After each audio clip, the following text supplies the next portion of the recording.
होता। न जाने कैसे कैसे विचार मन को भटकाते हैं और मन की इसी अयोग्य स्थिति के कारण हम ज्ञान प्राप्त नहीं कर पाते। मन की योग्य स्थिति केवल समर्पण से निर्मित होती है।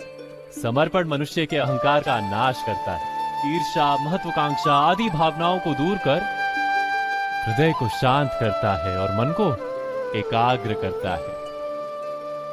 वास्तव में ईश्वर की सृष्टि में ना ज्ञान की मर्यादा है ना ज्ञानियों की। गुरु दत्तात्रेय ने तो गाय और श्वान से भी ज्ञान प्राप्त कर लिया था। अर्थात विषय ब्रह्म ज्ञान का हो या जीवन के ज्ञान का या गुरुकुल में प्राप्त होने वाले ज्ञान का, उसकी प्राप्ति के लिए गुरु से अधिक महत्व है उस गुरु के प्रति हमारा समर्पण। क्या ये सत्य नहीं?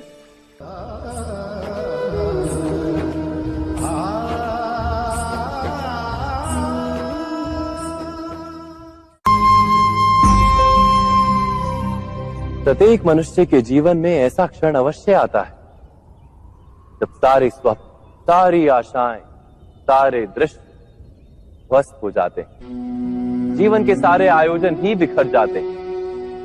एक और धर्म होता है और दूसरी ओर सुख। इसी को धर्म संकट कहते हैं। जब धर्म का वहन ही संकट हो और धर्म का त्याग ही सुख हो। विचार कीजिए, कभी किसी स्वजन के विरुद्ध सत्य बोलने का अवसर प्राप्त हो जाता है, कभी ठीक दरिद्रता के समय सरलता से चोरी करने का मार्ग प्राप्त हो जाता है, कभी किसी शक्तिशाली राजनेता या राजा के कर्मचारी का अधर्म प्रकट हो जाता है। सबके जीवन में ऐसी घटना बनती ही रहती है। अधिकतर लोग ऐसे किसी क्षण को धर्म संकट के रूप में जान ही नहीं पाते। हमें किसी प्रकार के संघर्ष का अनुभव ही नहीं होता। सहजता से सुख की ओर खींचे चले जाते हैं, जैसे मक्खी गुड़ की ओर खींची चली जाती। वास्तव में धर्म संकट का क्षण ईश्वर के निकट जाने का क्षण होता है। यदि हम संघर्षों से भयभीत ना हो, सुख की ओर आकर्षित ना हो, अपने धर्म पर दृढ़ रहे,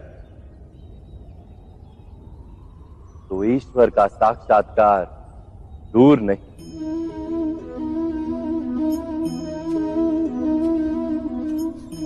पवन से युद्ध करने वाला पत्ता यदि पेड़ से गिरता है तो भी आकाश की ओर उठता है।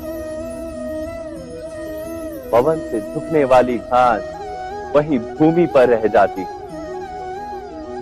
अर्थात धर्म संकट से यदि हम संकट को ही टाल दें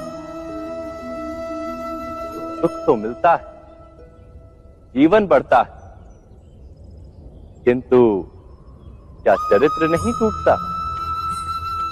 क्या आत्मा दरिद्र नहीं हो जाती? क्या ईश्वर से अंतर नहीं हो जाता? स्वयं विचार किए।